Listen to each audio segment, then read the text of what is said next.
ప్రచారం కంటే కూడా ఈ నెగిటివ్ ప్రచారం ఈ రాజకీయ ప్రచారమే జరుగుతుంది కాబట్టి అది నడిచింది. బట్ రాజశేఖర రెడ్డి దాన్ని కంట్రోల్ చేసి సంక్షేమం ఇచ్చాడు జనానికి. ఇవాళ ఫీజు రియంబర్స్మెంట్ అంటే ఆరోగ్యశ్రీ అంటే రాజశేఖర రెడ్డి గుర్తుకొస్తున్నాడు కదా, అట్లాగే నవరత్నాలు అంటే జగన్మోహన్ రెడ్డి గుర్తుకొస్తున్నాడు కదా. వీళ్ళు అలాంటి కాంగ్రెస్ సంస్కృతికి విరుద్ధమైనటువంటి స్కెచ్ చేశారు, నిలబడ్డారు. అలాంటి వాళ్ళని నువ్వు తిడుతున్నావు, గుడ్, తప్పులేదు. అలా తిట్టేటప్పుడు వాళ్ళకి మించింది నువ్వు చేసి చూపెట్టాలి. 99 2004 2014 మధ్యలో రాజశేఖర రెడ్డి తీసుకున్న సంస్కరణలు, రాజశేఖర రెడ్డి బతుకుంటే చంద్రబాబుకి అవకాశం వచ్చి ఉండేది కాదు. మధ్యలో రోసయ్య కిరణ్ కుమార్ రెడ్డి రావడం వల్ల ఆ పథకాలే కంటిన్యూ అవుతున్నా, అది రాజశేఖర రెడ్డి పేరు జగన్మోహన్ రెడ్డిని కాంగ్రెస్ తొక్కేసింది అన్నటువంటి కోపంతో ఆ రోజున తెలుగుదేశానికి ఉపయోగపడింది అది.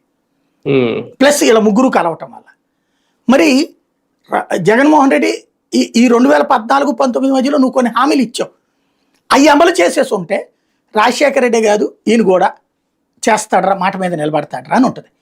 ఏమంటారు, ఈయన డబ్బులు లేదు అంటారు. మరి రాజశేఖర రెడ్డి ఎక్కడి నుంచి డబ్బులు తెచ్చాడు? నేను సృష్టించిన సంపత్తో అన్నారు, వెరీ గుడ్.